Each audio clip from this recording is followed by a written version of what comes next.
Next, we're going to talk about the global distribution of temperature and rainfall. Fortunately for us, there's a bit of predictability to temperature and rainfall around the world. Importantly, moisture transport and precipitation, something we rely on around the world, are controlled by the same temperature contrast that drives circulation. That is to say, moisture transport of heat via latent heat also moves very significant amounts of energy towards the poles. We had an expert in town a few years ago who was talking about heat flow modeling, and in this case, atmospheric heat flow modeling. And her best estimate for the amount of heat moving from the subtropics to the higher latitudes was that it was somewhere between 40 and 70% of the heat flow budget. That's a pretty loose number. The first aspect of this heat transport story that we'll cover is the difference between land and ocean in terms of thermal capacity and thermal conductivity. In terms of thermal conductivity, the rate at which heat is transferred through a substance, water can transfer heat by convection. It can move to transport heat via currents, and it can also transport heat via conduction, the exchange of energy from one molecule to the adjacent molecule. Land is a bit different in that it can give up heat by convection, but only transfer it downward by conduction. That is to say, we heat the surface of land, it only warms the material below it via conduction. There's no convection, there's no movement of material in a solid. So conduction is the only way to transport this heat. This brings us to the phenomena of heat capacity. Heat capacity is the energy required to raise the temperature of a unit mass of a substance by 1 Kelvin or 1 degree centigrade without changing its volume. When we look at water versus land, water has a heat capacity 3 to 4 times higher than land. Therefore, it takes more energy to heat up a unit mass of water, but that heat is not lost. That heat is stored. Eventually, that heat could be given up. So water is far more effective than land at storing heat and or transporting heat. A commonly used example of the difference between land and water surfaces is found in the sea breeze. This is a cartoon from your book, or it's like a cartoon from your book. And here we have a land surface adjacent to a lake or maybe a marine bay. During the day, the land surface heats up far more readily, far more quickly than the water surface. And as a result, it's going to emit this infrared radiation because, again, this land surface is behaving like a black body. So it's going to absorb incoming radiation and re-emit it with 100% efficiency at a longer wavelength. In this case, it's going to go from visible light predominantly to infrared radiation. That means that this land is going to heat up, and the air above this land is going to heat up, and it's going to rise because of the decrease in density of hot air, just like a hot air balloon. It has to be replaced. So it's replaced by cool air that comes off the surface of the water. So all day long, people flock to the shoreline here to cool off. Of course, they're also flocking to the shoreline to stand in the sun. No, it doesn't make any sense, but that's the way people are. Net result, a high pressure cell sitting over the water that's pushing air towards this low pressure cell here over the land. Now we're going to turn off the lights. We go to night, and this land is going to cool off very quickly. It's only been heated to the upper few centimeters. That's going to be given off as infrared radiation. And the net result is the air over the land is going to cool quicker than the air over the water. So the air over the land is going to become denser, it's going to sink, and then slide off from this high pressure region to the lower pressure region here, generating a land breeze. This happens every day around the world. Another important aspect regarding the difference between land and water is known as continentality. It's seasonal variability in climate. It can be seasonal variability in temperature. It can be seasonal variability in precipitation. Land surfaces are generally much colder in the winter and hotter in the summer than the oceans. They're going to show the greatest continentality, which is why it's called continentality. The center of continents will display the greatest variability in temperature and precipitation, usually. So this is a map of isotherms ISO meaning same, therm meaning temperature, isotherms that allow us to travel around the world at a particular temperature. So this is the 3-degree isotherm for January. For our purposes, you notice that it starts here, the west coast of Iceland, and works its way down across North America. So the weather in Iceland in January is similar to the weather in southern West Virginia, northeastern Tennessee-ish in the U.S., and coastal British Columbia. So all showing a temperature of about 3 degrees for January. You notice these isotherms are very closely spaced along the southern tier of the United States. They're also closely spaced here along the southern tier of continental Europe and Asia. This is a great temperature contrast. So just traveling a short distance during this time of year, you would go from relatively high temperature to relatively low temperature. And you'll notice that in some cases, northeastern Siberia, for example, winter temperatures can be very, very low. This is a monthly average low temperature of minus 48 degrees centigrade. Okay, the temperature actually gets down to around minus 70 here in a place called Irkutsk. And we'll see another town a little bit smaller than Irkutsk that's nearby that shows slightly more extreme variability. We'll see that in a minute. So taking a look at the July isotherms, those tightly spaced isotherms in the southern U.S. are gone. The temperature here in Florida is pretty close to the same as what we'd observe in Saskatoon during the summer. A few degrees warmer on average in Florida than here, but not much. And the vast expanse of Siberia sits at a fairly similar temperature range. So temperatures in Ireland, in Newfoundland, in Quebec, in northern Saskatchewan are going to be the same as they are way over here in northeastern Siberia, which then isn't that far from Western Canada here. Okay, so in July, the isotherms are relaxed in the northern hemisphere. They're going to be more tightly packed in the southern hemisphere. But there's not much land in the southern hemisphere compared to the northern hemisphere. And that turns out to be important too. Okay, a monsoon is a seasonal reversal in wind, in this case, that pulls warm, wet air onto the continents during the summer months and pushes it away in the winter. Now, the timing differs from place to place, so we can't always say it's in the summer versus the winter. In Southeast Asia, that's what we're going to go with. Okay, so in the summertime, June and July in the northern hemisphere, we see a low pressure cell sitting over Tibet, western China, Tibet, southern Mongolia, over here into Kazakhstan. And this low is going to pull warm, wet air off of the Indian Ocean and to a lesser degree off the Western Pacific Ocean. That warm, wet air is going to rise over these continents, and when it bumps into barriers like the Himalayas, it's going to drop that precipitation. So the net result is we get the Southeast Asia monsoon. Very significant precipitation throughout the Southeast Asian region.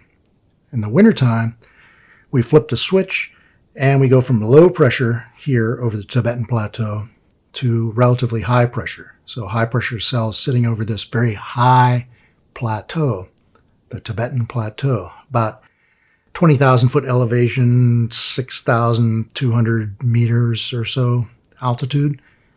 The air over this high cold spot is dry. And as that air slides off this high cold plateau, it's going to compress. As it compresses, it gets warmer and it gets even drier. The net result is we have dry winds blowing across Asia, Southeast Asia, the Indian subcontinent here. So we transition from very wet in the Northern Hemisphere summer to very dry in the Northern Hemisphere winter. If you've seen the movie Forrest Gump, you've seen the scene that's depicted here in this YouTube video. If you got a minute or so, actually it's 41 seconds, take a look. It'll give you a feel for what precipitation is like during the Southeast Asian monsoon. Another thing to consider in terms of seasonality is the seasonal change in the position of high and low pressure cells around the world. So again, January plotted here, you'll see some low pressure cells. This is the Icelandic low. This high is the Azores high during the boreal winter, our winter in the northern hemisphere. The Icelandic low tends to get very low. The Azores high, not that high. When we flip to summer, the Icelandic low is not so low anymore. The Azores high becomes much higher. So there's a seasonal flip-flop in this high-low pressure system here. This is the North Atlantic Oscillation, or the NAO. There are times in the Earth's recent past when this NAO became stronger. The difference between the low and the high becomes greater, and that forces more of an intense storm tracking from North America to Europe, as opposed to when the NAO indices are low. When the low isn't so low and the high isn't so high, we don't get very significant storm steerage across the Atlantic. So conditions become more stable here in eastern North America and in western continental Europe. Now this NAO, the North Atlantic Oscillation, is known as a climate mode. A climate mode is, in basic terms, any flip-flopping of highs and lows. Changes in ocean circulation, changes in atmospheric circulation are all going to be manifestations of a climate mode. So we have the North Atlantic Oscillation here. We have the Pacific Decadal Oscillation here. We have El Nino, La Nina, or ENSO. There's a climate mode down here, and so on and so forth. These all operate at different periodicities. NAO is going to be a 3 to 7 year periodicity. ENSO, 3 to 8 years or 4 to 8 years, kind of like that. Pacific Decadal Oscillation can be 20 to 30 years. All of these things are oscillating, somewhat independent of each other, but sometimes in concert with each other. And once we get a better handle on how they operate relative to one another, we can get better at tuning our climate models to more accurately predict what's going to happen in the future in terms of weather, in terms of climate. Now, there's a separate video. I didn't want to embed it here because it reduces the resolution and monkeys up a bunch of other things. So click on the precipitation.mp4 file, and it's going to take you to this section. Now, seasonality of temperature. This is something that if it doesn't concern you, it's because you're not thinking about it. It actually does concern everybody. What seasonality of temperature is the difference between the low winter temperature and the high summer temperature in any given region. Now, if you're a fan of 10 to 12 degrees centigrade, you might want to move to this part of the world. There's a city called Quito in Ecuador. Ecuador is called Ecuador because it's on the equator. Quito is a fairly high altitude city in Ecuador that has a mean annual temperature of around, I think it's 10 to 12 degrees centigrade or so. The summer temperatures are 1 or 2 degrees lower than the winter. Very little change. It's because it's at the equator, it's at fairly high altitude. Its temperature is strongly moderated by the temperature of the Pacific Ocean. It's relatively aseasonal. The seasonal temperature range in temperatures is very low. The champion, at least that I found when I was in graduate school, was a place over here in the Western Pacific called Pohnpei, not Pompeii, like the Italian town that was destroyed by Vesuvius, but Pohnpei. In Pohnpei, I don't know the numbers in centigrade, but in Fahrenheit, it's 82.5 degrees Fahrenheit in the summer versus the chilly 82 degrees in the winter. So it's 1/2 a degree Fahrenheit warmer in the summer on average than it is in the winter. That is essentially no seasonality of temperature. Okay, so those are places that people tend to want to move to. The places people don't tend to move to are places like Irkutsk in northeastern Siberia, here, where there is, according to this, a 60 degree centigrade range in temperature seasonally. There's a little bit more to it than that. These are monthly average temperatures. So the monthly average temperature in February is 60 degrees centigrade colder than the monthly average temperature in July. But in reality, the temperature extremes are greater than that. In January, the temperatures can get to minus 70 here. In the summertime, they can get up to plus 40, and that's centigrade. So that's a 110 degree temperature swing between winter and summer. What does that have to do with us? Well, people don't tend to want to live in an environment that has a temperature swing like that, particularly with temperatures in the wintertime of minus 70. Who needs that in their life? In places with extreme seasonal temperature variability, we also have very low biodiversity. There aren't many plants or animals that can tolerate these temperature swings. So here in Saskatchewan, we see a very limited number of tree species. Around town, we have elm trees everywhere. They were planted by people that founded the cities, particularly the city of Saskatoon, 100 years ago or so. They're not native to this area. They're not natural, but they can tolerate the temperature. If we were to go out into the woods around here, areas that have been left untouched, you would see a low number of species of trees and a low number of species of mammals, a very low number of species of reptiles, very, very few of those. And that's because of these wild temperature swings. Very hot in the summer, very cold in the winter. I hear some barking in the background. When we look at satellite observations of temperature, we can develop a global perspective. And what we've observed over the last few decades is that certain places on the Earth's surface, here over Labrador, for instance, out here over Washington, Oregon, southern BC, southern Alberta to a lesser degree, more extreme over here in the Asian continent, these are increases in temperature predominantly during the summer. The net result is we have a town in Siberia, Verkhoyansk, hit 38 degrees centigrade on June 20th, 2020. In the wintertime, temperature goes down to minus 70. So plus 40 in the summer, minus 70 in the winter. Very hot in the summer, very, very cold in the winter. A tough place to live. When we talk about heat transport, we need to consider the global hydrologic cycle. One of the reasons we need to consider the global hydrologic cycle is that water is probably the most important chemical compound in the Earth system. It's an important component of the atmosphere, obviously the oceans, the cryosphere, the ice on the Earth's surface, biosphere, and even the lithosphere, and then it breaks down rock. It's interacting continuously with the other spheres, the other subsystems of the Earth system. It also covers about 70% of the surface as a liquid. And if we include predominantly Antarctica and Greenland, the ice that is locked up, that fresh water frozen on the surface of Greenland and Antarctica, covers even more of the Earth's surface. Looking up, or looking down from the International Space Station, we can see that clouds cover about 50% of the Earth at any given time. So that means 50% of the Earth is cloud-free at any given time.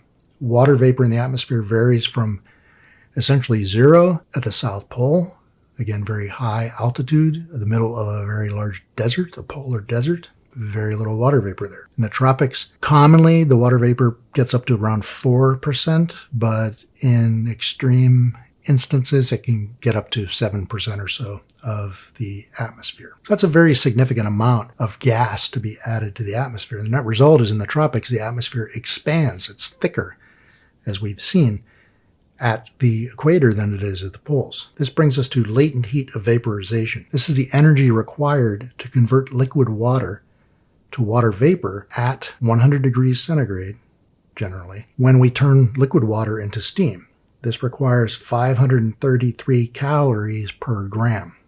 And that's a very large amount of energy required to change water from liquid to a gas. The latent heat of fusion, on the other hand, is the amount of energy required to convert water to ice or ice to water. This is around 80 calories per gram. This is why we use ice cubes to cool drinks, and why we use ice cubes to preserve food, instead of just filling a cooler with a bunch of cold rocks, for instance. We throw ice in there, because a large amount of heat is going to be absorbed in the conversion of that ice to the liquid water that then seeps into all of your food in that cooler. We've seen this image before. So we're going to start out with water at minus 40 degrees, a typical situation here in front of my house in the wintertime. The sidewalk is frozen. There is a 1 centimeter thick layer of ice there that we're going to heat up. As we go from minus 40 centigrade here to 0, we're going to add about 0.492 calories per gram per degree.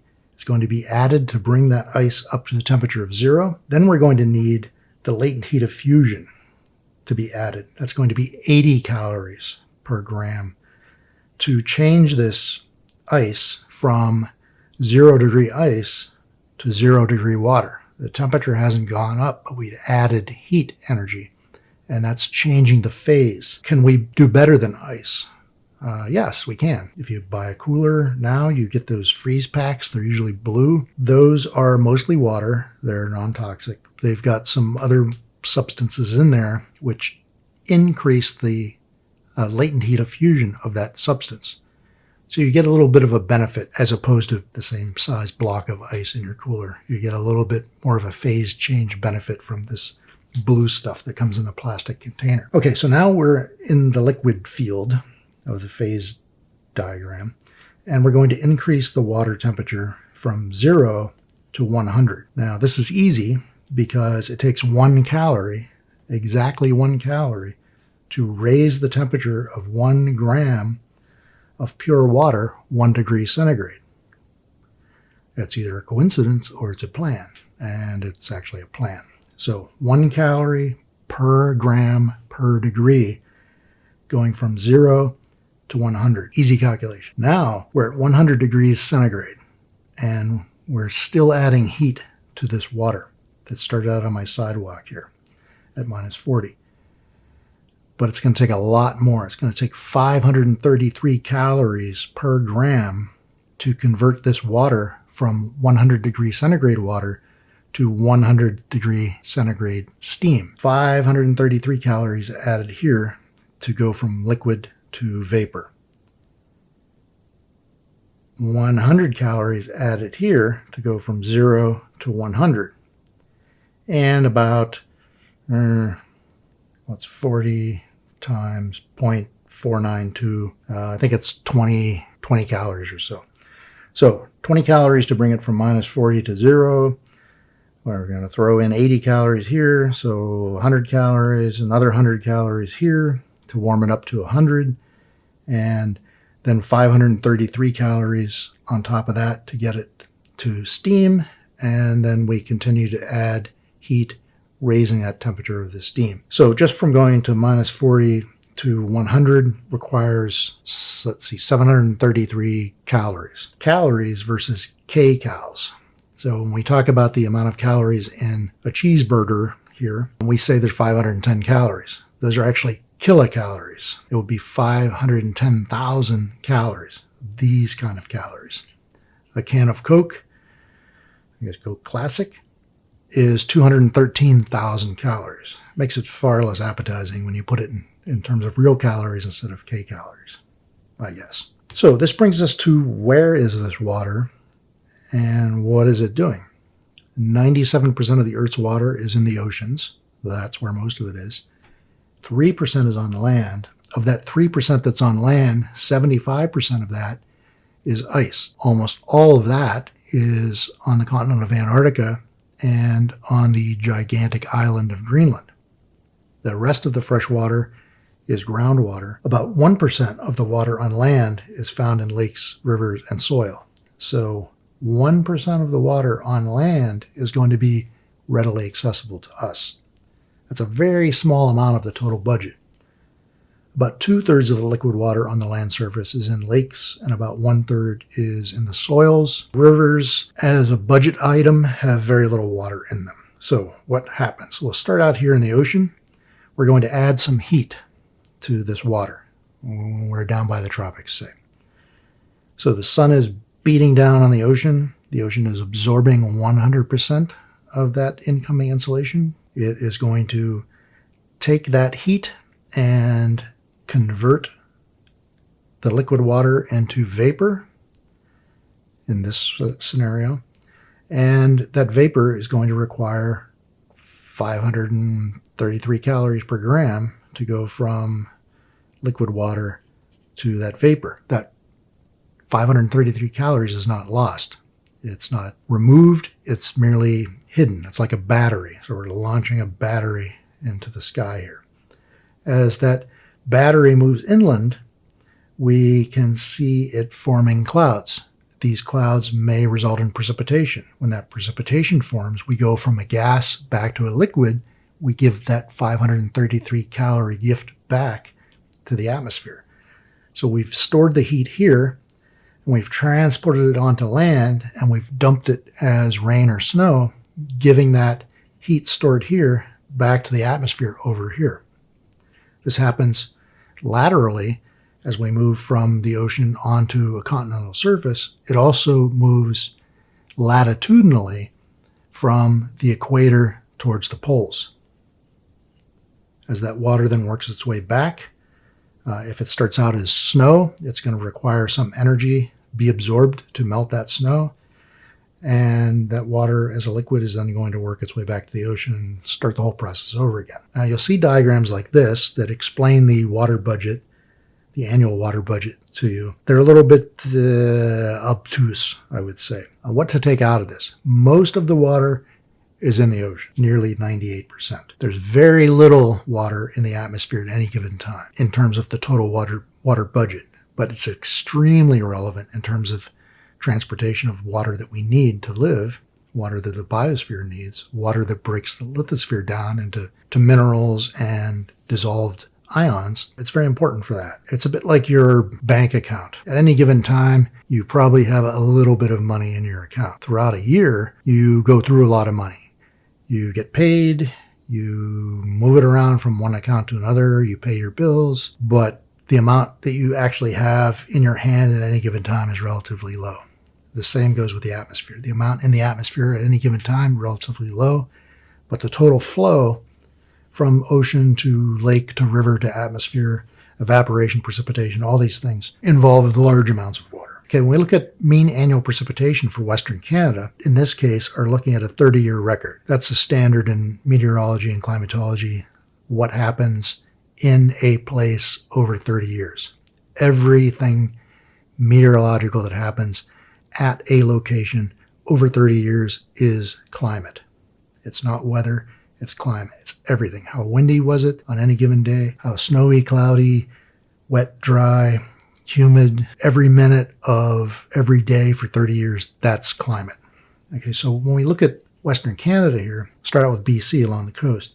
Very high precipitation along the coast of BC because moisture is streaming off the Pacific and it's running into the mountain ranges here, the coastal ranges and the Kootenays, the Selkirks, and so on throughout BC, further inland. What this does is this squeegees the moisture out of the air packets that stream onto the land surface. So it gets dropped mostly on the western slopes and drains back into the Pacific via a series of large rivers. Once you're inland, the Okanagan Valley is relatively dry. That's because the moisture has been removed here. The dominant airflow is in this direction. And so it starts out here in the Pacific, moves east, hits these obstacles, drains the precipitation from the air mass, relatively dry here. It gets wet again here in the Kootenays and the Canadian Rockies proper in Alberta. This moisture, though, is coming predominantly from the north and from the southeast. What you'll see here is a relative dry patch over eastern Alberta and southwestern Saskatchewan. This is part of a rain shadow. So the rainwater gets squeegeed out. The air tends to continue to flow in this direction, but it's dry because the moisture's been removed here and here. Our precipitation here in Saskatoon, somewhere right around here, is predominantly coming up from the Gulf of Mexico. The net result is here we have some very wet zones related to moisture coming off and then rising over mountain ranges. Dry areas here because the air is descending from these topographic highs, compressing and becoming even drier. So we get horse country here in BC, and then horse country here in Alberta because the precipitation doesn't support significant tree growth. Precipitation and saturation vapor pressure. The transfer of water between the land-ocean surface and the atmosphere is going to take place through evapotranspiration, and it's going to be returned via precipitation. Now, evapotranspiration includes evaporation of surface waters from the land surface, as well as moisture that plants send back into the atmosphere. You can think of a plant as a straw that's stuck in the soil. It's sucking up moisture from the soil and then spraying it or emitting it into the atmosphere. So plants play a role as well as a simple evaporation. Now, atmospheric pressure is the sum of the partial pressures exerted by all of the gases in the atmosphere. So there will be some pressure exerted by CO2, that's a partial pressure. Some pressure exerted by water vapor, that's a partial pressure. Some pressure exerted by oxygen, some pressure exerted by nitrogen, those are all partial pressures. They all add up to the atmospheric pressure. Vapor pressure is specifically the pressure exerted by water vapor in the atmosphere. This turns out to be temperature sensitive. The vapor pressure will differ depending on the temperature. And this is what gives us the idea that warm air holds more moisture than cold air. Technically, it's not true, but observationally, it's the easiest way to envision this system. There's an angry guy on the internet who has a webpage, or at least he did a while ago, called Bad Meteorology, where he rants and raves about things that are inappropriate, terminology that's used inappropriately. That's one of them. You can check it out. It's kind of fun. If the air temperature rises over a body of water, more water molecules are going to become excited. We're increasing the vibrational and rotational frequency of those water molecules. Eventually, they may become so excited they fly right out of the liquid phase into the vapor phase. If this continues in a closed system, say we put a jar upside down over a pool of water, the air inside that jar is eventually going to come to equilibrium. And when it comes to equilibrium, it's going to be at what's known as the saturation vapor pressure. The number of water molecules leaving the gas phase in the jar and going into the liquid phase in the surface of the water is going to be the same as the number of molecules coming from the water surface and going into the gas phase. That's the saturation vapor pressure when they're equal. So in order to estimate when we might have a precipitation event, whether it's snow, rain, or dew forming on grass or your car overnight, we need to know the relative humidity.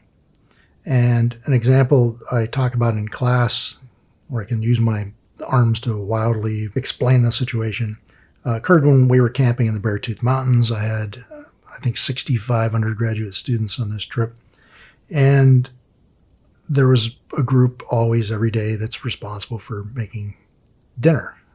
It changed from day to day. And this crowd was staring at these black clouds that were down in the valley. And I said, get things moving quick because it's going to snow. It's July, it's not going to snow. I said, that cloud is going to be here, it's going to snow. And that's what happened. So we had this black cloud moving up the valley in the Beartooth Mountains. As it was moving up the valley, the air was cooling off. As that air cooled off, it became more and more saturated with respect to water vapor. Eventually, it reached the saturation vapor pressure that's required for precipitation to fall. So the relative humidity is the ratio of the vapor pressure relative to the saturation vapor pressure at that temperature. So 100% relative humidity is going to be equal to the saturation vapor pressure at a temperature. Usually when the air reaches 100% relative humidity, we have condensation and we have precipitation. But if the air is really, really clean, not often the case anymore, we can have a near or total lack of cloud condensation nuclei, or CCNs. Without these cloud condensation nuclei, we tend not to develop droplets in the atmosphere. We can go into what's called supersaturation. And this is what happens when you're on an airplane and it needs to be de-iced. So the wings of the plane are disturbing a relatively clean air that's at saturation, causing it to precipitate, causing it to go from the gas phase directly to the solid phase. This is sublimation. Go from solid ice to gas directly, that's sublimation. We don't need to go through the liquid phase. And therefore we spray some chemicals on the plane to keep that from happening.